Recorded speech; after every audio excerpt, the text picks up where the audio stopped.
Students, welcome to my class. I am Chanda Katrani and I am taking your class. This is your third class and मेरे पास काफी students की queries आई थी कि ma'am deeply explain करूँ कि print function कैसे work करता है और उनमें कुछ डाउट्स भी थे। तो सारे डाउट्स क्लियर करने के लिए मैंने ये प्रेजेंटेशन बनाया है और इसको देखने के बाद, इस वीडियो को देखने के बाद आपके सारे डाउट्स क्लियर हो जाएंगे। ओके, तो प्रिंट फंक्शन एक बहुत बेसिक फंक्शन है और इसे हम देखते हैं कि ये कैसे यूज करते हैं हम प्रोग्रामिंग में। तो प्रिंट फंक्शन जो है वो मोस्टली स्क्रीन पे प्रिंट कराने के लिए यूज होता है और हम इसे इसी तरीके से लिखते हैं जिस तरीके से आपको दिख रहा है। पहले आप प्रिंट लिखोगे एंड देन आप टू ब्रैकेट्स यूज करोगे, open bracket and closing bracket. So ये इसका फॉर्मेट होता है। उसके बाद हम आ जाते हैं print is use to print on screen. ये मैंने आपको पहले बता दिया कि प्रिंट जो रहता है वो स्क्रीन पे प्रिंट करने के लिए यूज किया जाता है। फॉर एग्जाम्पल, यहाँ पे एक वर्ड दिया गया है प्रिंट हेलो वर्ल्ड। सपोज कर आपने ये कमांड टाइप किया,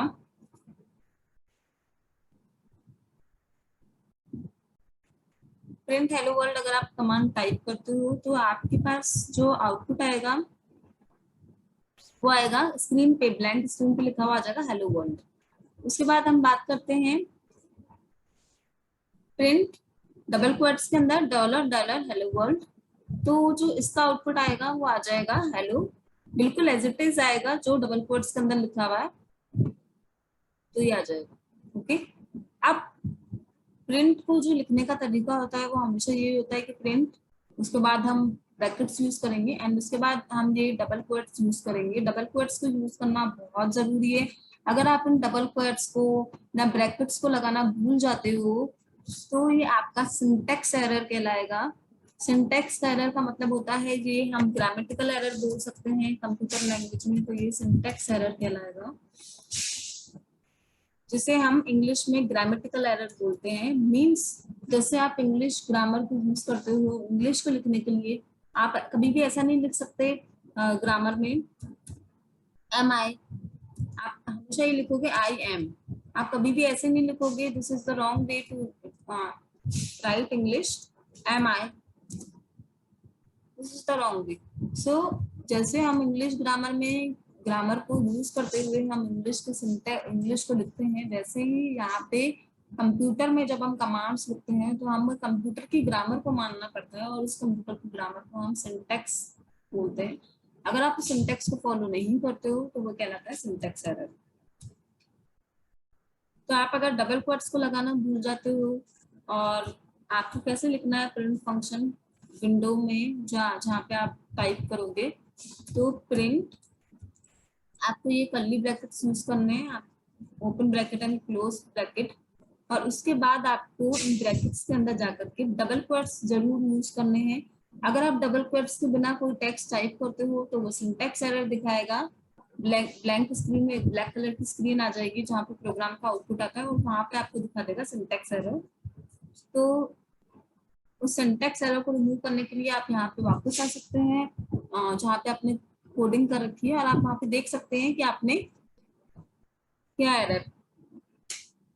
तो आपको मोस्टली यही एरर देखने को मिलेगा कि या तो आप ब्रैकेट भूल गए होंगे या तो आप डबल क्वोट्स भूल गए होंगे, आप कुछ ना कुछ भूल गए होंगे। तो आपको सिंटेक्स चेक करना है। अगर सिंटेक्स एरर है तो आपको सिंटेक्स चेक करना है कि आपने डबल क्वोट्स लगाना भूल गए होगे, या तो आपने प्रिंट में कोई गलती कर दी होगी या तो आपने ब्रैकेट्स लगाना भूल गए होगे। अब आप डबल क्वोट्स के अंदर जो भी लिखोगे और जैसा लिखोगे वो वैसा का वैसा बाहर प्रिंट हो जाएगा, यानी कि स्क्रीन पे आ जाएगा। जैसे फॉर एग्जाम्पल मैंने यहाँ पे लिख दिया द माउंटेन्स, तो इसके बाहर भी जब ब्लैंक स्क्रीन जनरेट होगी तो वहां पे बिल्कुल एज इट इज ऐसे लिखा हुआ जाएगा द माउंटेन्स।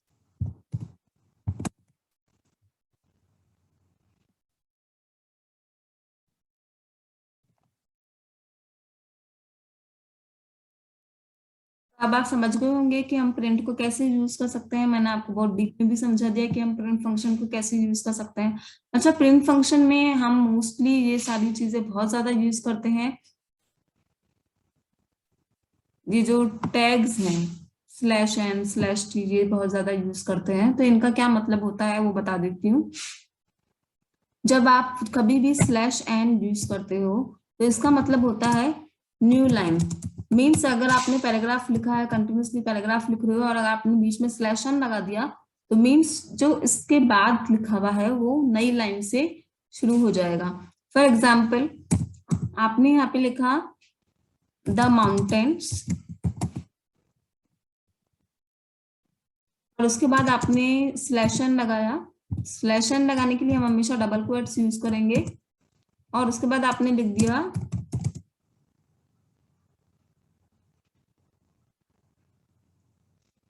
फॉरेस्ट, इस तरीके से।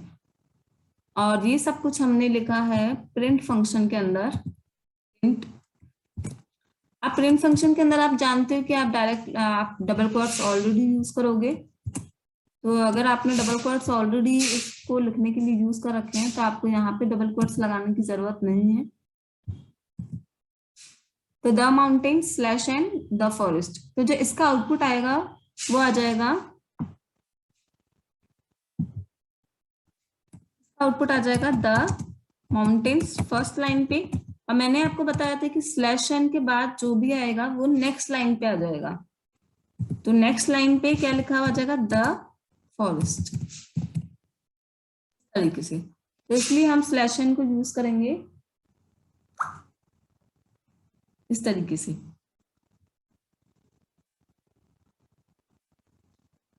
उसके बाद हम आगे चलते हैं। अगर किसी को भी यहाँ तक कोई डाउट है तो मुझसे पूछ सकते हैं कमेंट सेक्शन पे जाकर के। नेक्स्ट,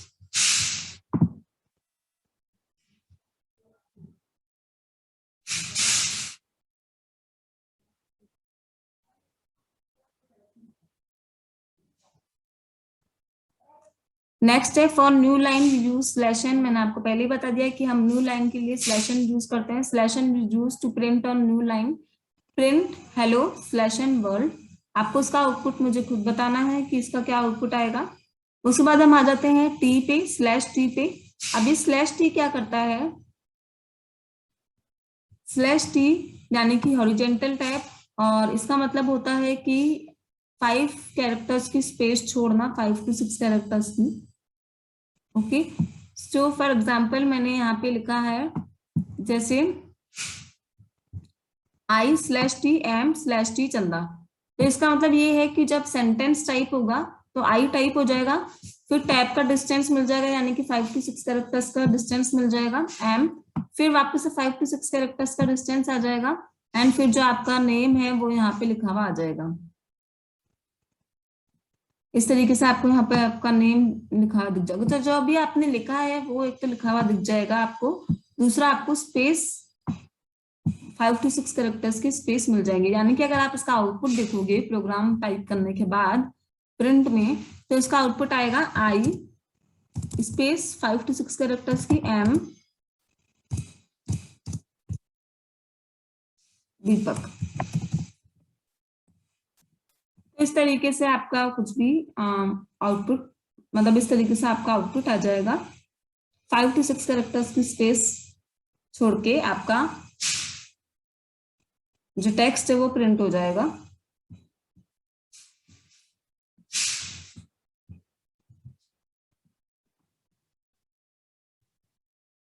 उसके बाद मैंने कुछ क्वेश्चंस पूछे हैं प्रिंट फंक्शन से related.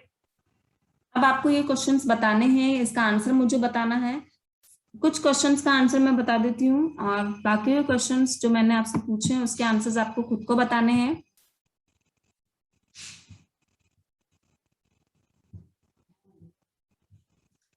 For example print ABC hello world, तो इसका जो आंसर आएगा वो आप इजीली मुझे बता सकते हो। तो इसका आंसर आप खुद बताएंगे मुझे कि इसका आंसर क्या आएगा, क्योंकि इसमें कोई सिंटेक्स एरर नहीं है, कोई ग्रामेटिकल एरर नहीं है। उसके बाद हम बात करते हैं इसकी, इसमें एरर है इसलिए मैं आपको बता रही हूँ कि इसमें क्या एरर है। फर्स्ट एरर कि इसमें जो भी टेक्स्ट लिखा है वो पूरा का पूरा डबल कोट्स के अंदर नहीं लिखा है, इसलिए एरर आएगी। और एरर जो आएगी वो सिंटेक्स एरर शो होगी। और सिंटेक्स एरर का मतलब ये है कि जहां पे हमने डी एफ के बाद डबल क्वोट को यूज किया है, जबकि होना ये चाहिए था कि हमें डी एफ से पहले ही डबल क्वोट्स यूज कर लेने चाहिए थे। और जब हमारा पूरा टेक्स्ट कंप्लीट हो गया तब हमें डबल क्वेट्स को बंद करना चाहिए था। तो ये इसका राइट मेथड है। आपको यहाँ पर मुझे एरर बताना है कि यहाँ पे क्या एरर आया है और हम इसे कैसे सही कर सकते हैं। कमेंट सेक्शन पे आप लिख सकते हैं। उसके बाद यहाँ पर इसका आंसर आप मुझे इजीली दे सकते हैं क्योंकि इसमें कोई भी एरर नहीं है। इसका आंसर मैं आपको बता देती हूँ। जस्ट फॉर एग्जाम्पल, अगर आपने B/N/B लिखा हुआ होता है इसकी जगह, तो इसका आंसर आ जाता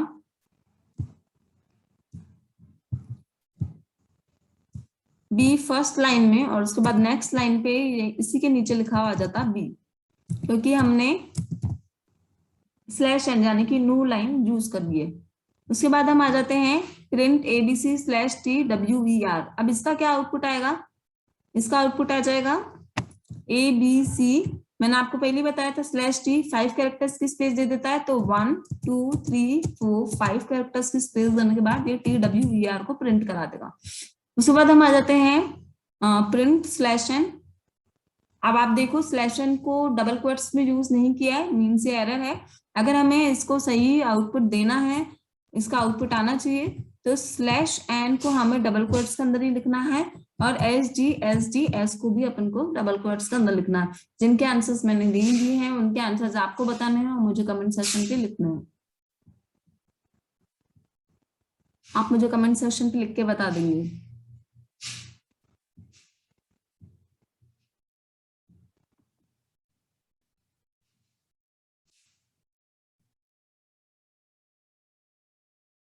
बाद हम आ जाते हैं वेरिएबल्स पे। अब जब भी प्रोग्रामिंग हम करते हैं तो वेरिएबल्स बहुत ज्यादा यूज होते हैं।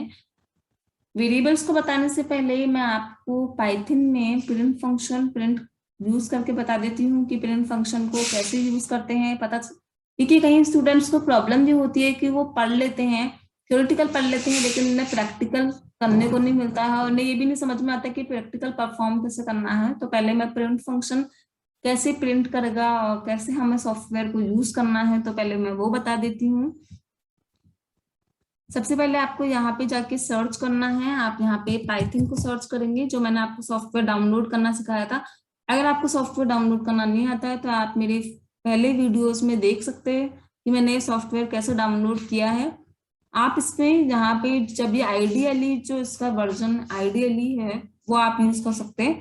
अगर आपको पूरी प्रोग्रामिंग यूज करनी है, तो अगर आपको 1 बाय 1 कमांड यूज करना है और आपको कमांड को देखना है कि वो सही यूज हो रही है कि नहीं, तो आप ब्लैक विंडो यूज कर सकते हैं, यानी कि इसका शेयर वर्जन यूज कर सकते हैं। तो हम इससे ब्लैक विंडो को यूज करेंगे क्योंकि अभी हमें सिर्फ और सिर्फ ये देखना है कि प्रोग्राम का जो आउटपुट है वो सही आ रहा है कि नहीं आ रहा है।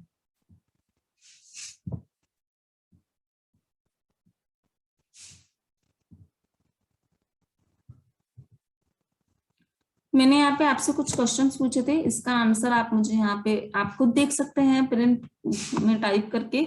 जस्ट फॉर एग्जाम्पल यहाँ पे लिखा हुआ है प्रिंट ABC हेलो वर्ल्ड, तो आप यहाँ पे टाइप करके देख सकते हैं। मैंने आपको ओपन भी करना बता दिया कि हम इसे कैसे यूज करेंगे। सो बिल्कुल एज इट इज लिखना है आपको। प्रिंट डबल क्वोट्स लगाने हैं, ABC स्पेस देनी है आपको, और हेलो वर्ल्ड। इस तरीके से आपको लिखना है, बिल्कुल एज इट इज आपने वैसा का वैसा ही लिखा है। अब आप इसका आउटपुट देख सकते हैं कि प्रिंट फंक्शन क्या काम करता है। आपने देख लिया इसका आउटपुट क्या आ रहा है, हेलो वर्ल्ड। बिल्कुल एज इट इज लिखा हुआ आ रहा है जैसे हमने प्रिंट के अंदर लिखा है, स्क्रीन के ऊपर आ गया। ओके, उसके बाद नेक्स्ट कमांड है प्रिंट, ब्रैकेट्स के अंदर हमने यहाँ पे लिखा है DF,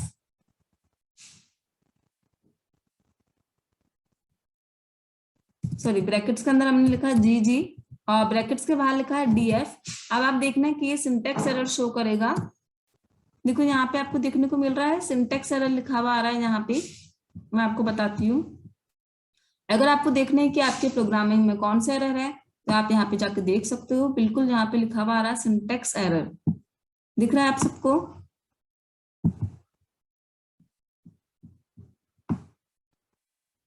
syntax error, invalid syntax.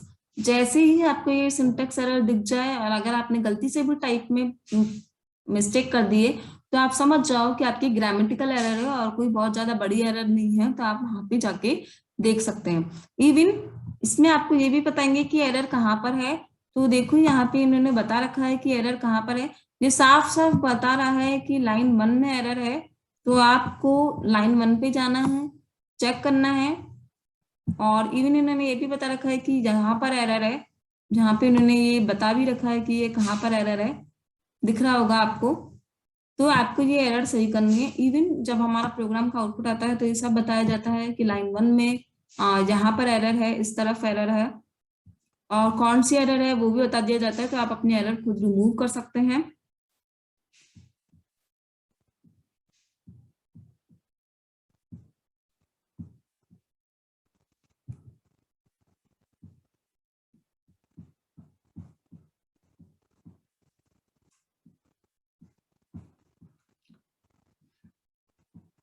उसके बाद इसका जो आंसर आएगा वो आ जाएगा @ देखिए हमने स्लैश एन को यूज किया है, तो नेक्स्ट लाइन पे वापस से क्या लिखा हुआ आ जाएगा @ उसके बाद हम बात करते हैं इसकी स्प्रिंट फंक्शन की। यहाँ पे भी एरर है, तो अब आपको मुझे बताना है कि वो क्या एरर है, और उन सबके आंसर्स आप मुझे कमेंट सेक्शन पे लिख के दे सकते हैं।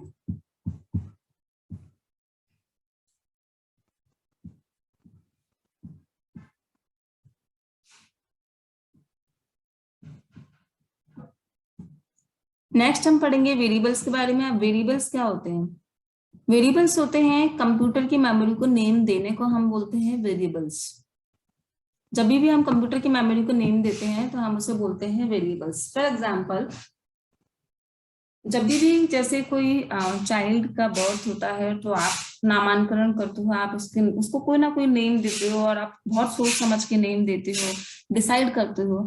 तो वैसे ही जब एक सॉफ्टवेयर बनाया जाता है और उसमें सॉफ्टवेयर में वेरिएबल्स बहुत ज्यादा यूज किए जाते हैं, तो हम जिस पर्पस के लिए उस वेरिएबल को यूज कर रहे हैं, तो हम वेरिएबल का नेम भी बहुत सोच समझ कर डिसाइड करते हैं, ताकि हमें बाद में प्रॉब्लम ना हो अगर हमें प्रोग्राम में चेंजेस करने हो। तो वेरिएबल्स का मतलब होता है इसकी मेमोरी को नेम देना। जब भी आप कोई प्रोग्राम बना रहे हो तो आप कंप्यूटर की मेमोरी को कोई टेम्पररी नेम देते हो, और उसे हम बोलते हैं वेरिएबल्स।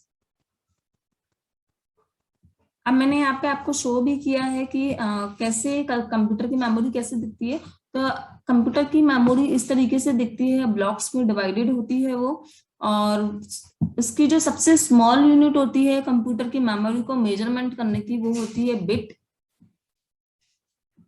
बहुत स्मॉल यूनिट होती है ये, मीन्स 1 बिट इस ब्लॉक के बराबर होता है, ये उसकी मेमोरी होती है। और यहाँ पे लगभग 8 बिट्स दी हुई हैं, यहाँ पे 1 2 3 4 5 6 7 8, तो 8 बिट्स मिलके पूरी 1 बाइट बना देती हैं। तो मैंने यहाँ पे ये भी एक्सप्लेन कर रखा है। ओके, तो बिट्स और बाइट होते हैं। बिट सबसे स्मॉल यूनिट होती है कंप्यूटर की मेमोरी को मेजरमेंट करने के लिए, और बाइट होती है 8 बिट्स को मिला के 1 बाइट बनती है। अब मैं इतना सब कुछ इसलिए समझा रही हूँ क्योंकि बहुत सारे स्टूडेंट्स ने पूछा था कि मैम कंप्यूटर की मेमोरी दिखती कैसे है, हम उसे कैसे नेम देंगे। तो कंप्यूटर की मेमोरी आपको इस तरीके से दिखती है, ब्लॉक्स में वो भी डिवाइडेड होती है। 8 ब्लॉक्स को मिला के 1 बाइट बनता है। हम मोस्टली बाइट्स तो सुन लेते हैं, लेकिन बिट हमें नहीं देखने को मिलते। तो बिट ऑब्वियसली 0 और 1 में होते हैं, इनकी वैल्यूज हमेशा 0 और 1 में होती है। 1 बाइट मीन्स 8 बिट्स। अब हम बात करते हैं कि हम वेरिएबल को जब भी नेम देते हैं तो उसको नेम देने का मतलब है कि हम यहाँ पे जो 1 बाइट है, यहाँ जो बिट है, हम उसे नेम दे रहे हैं। सपोज फॉर एग्जाम्पल, मैंने यहाँ पे लिख दिया ए, और इसके अंदर मैंने कोई सा भी नंबर इंसर्ट कर दिया 10। तो हमें पता है कि ए के अंदर जो हमने वैल्यू इंसर्ट करी है वो है 10, और जो 10 है वो कहलाता है इंटीजर टाइप। ओके, ये मैं आपको बाद में एक्सप्लेन करूंगी कि क्या होता है। वैसे आप जनरली मैथ्स में जानते हैं कि 10 को हम इंटीजर्स में काउंट करते हैं, तो ये इंटीजर टाइप का कहलाता है, इसलिए हम इसे बोल रहे हैं इंटीजर टाइप। तो 10 इज एन इंटीजर टाइप। अब क्या होगा, ए यानी कि ए जो है वो इस तरीके से दिख रहा है आपको कंप्यूटर की मेमोरी में।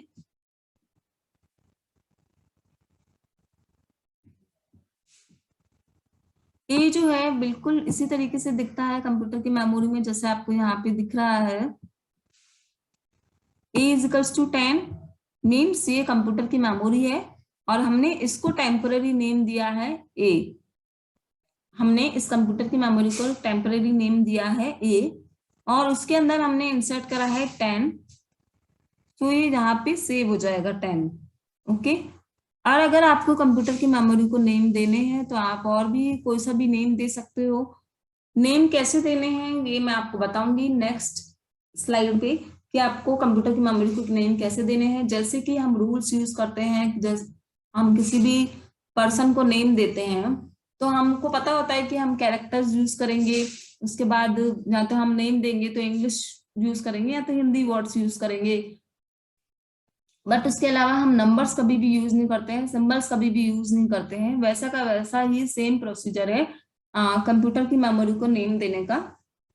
तो अब हम नेक्स्ट ये पढ़ लेते हैं कि कंप्यूटर की मेमोरी को नेम कैसे दे देते हैं, क्योंकि ये भी काफी इंपॉर्टेंट है कि कंप्यूटर की मेमोरी को नेम कैसे दिया जाए।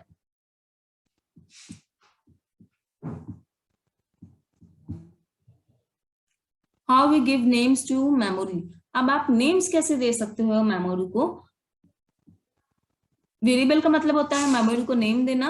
नेम आप इस तरीके से दे सकते हैं, कंप्यूटर की मेमोरी दिख रही है आपको और आप इसे नेम दे सकते हो ए। अब हम बात करते हैं कि नेम और किस तरीके से दे सकते हैं हम। तो आप कंप्यूटर की मेमोरी को नेम देने के लिए कोई सा भी इंग्लिश लेटर यूज कर लो, ए टू जेड। आप कोई सा भी लेटर यूज कर सकते हो, ए टू जेड। कैपिटल लेटर्स में भी यूज कर सकते हो और स्मॉल लेटर्स में भी यूज कर सकते हो। आप डिजिट्स यूज कर सकते हो 0 to 9, लेकिन डिजिट्स भी मैं आपको बताऊंगी कैसे यूज करने हैं। आप अंडरस्कोर कैरेक्टर यूज कर सकते हो। अब इन्हें यूज करने का क्या तरीका है, क्या प्रोसीजर है। जब भी आप किसी को नेम देते हो, यानी कि हम वेरिएबल्स को नेम देते हैं, तो सबसे पहले तो हम कैरेक्टर से ही उस नेम को स्टार्ट करते हैं। हम कभी भी वेरिएबल के नेम्स को डिजिट या अंडरस्कोर से स्टार्ट नहीं करेंगे। आप यहाँ पे देख सकते हैं, मैंने आपको मार्क करके बताया है, वेरिएबल नेम में नॉट स्टार्ट विद डिजिट और अंडरस्कोर। कभी भी डिजिट से या अंडरस्कोर से स्टार्ट नहीं होंगे। इसके कहने का मतलब ये है कि जैसे मैंने वेरिएबल को नेम दिया सम, ओके, ये मैंने नेम दे दिया, लेकिन अगर मैंने सम देने से पहले अंडरस्कोर लगा दिया तो ये जो है ये बिल्कुल गलत है। ये बिल्कुल भी नहीं होना चाहिए, इस तरीके से हम नेम नहीं दे सकते हैं।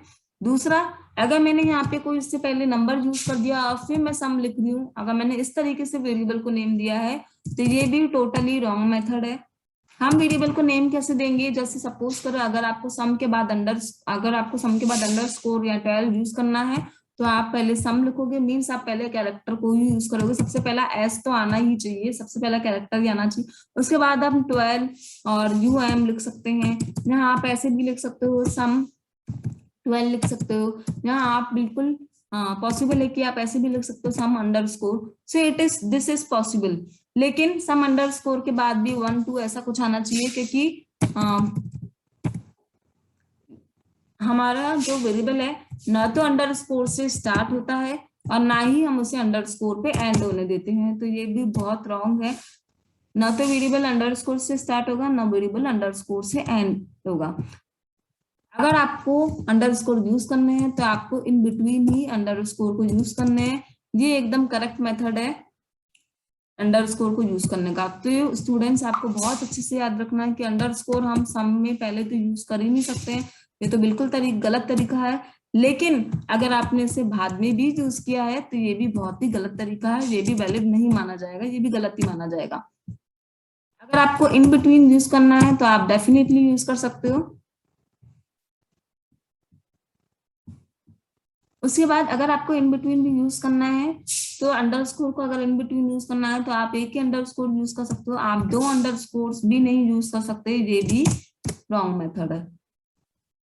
तो अंडरस्कोर ना तो पहले यूज होगा, this is a wrong method. Next, अगर आपने सम लिखा है और अंडरस्कोर को आपने बाद में यूज करा है, so this is also a wrong method.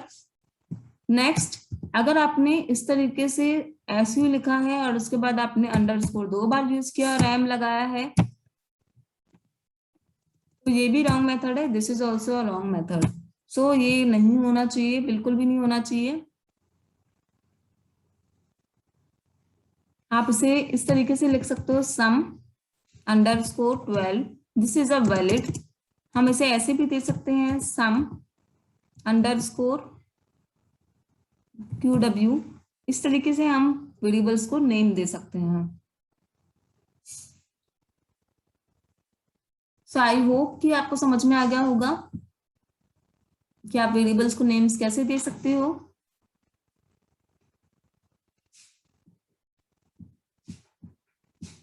अगर कोई भी क्वेरी पूछनी हो तो आप कमेंट सेक्शन पे अपनी क्वेरीज लिख सकते हैं। Naming a memory in computer, अब हम नेम कैसे देंगे मेमोरी को कंप्यूटर में।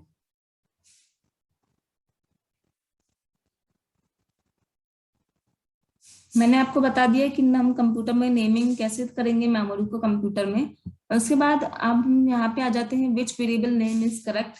यहाँ पे मैंने कुछ वेरिएबल्स के नेम्स लिखे हैं।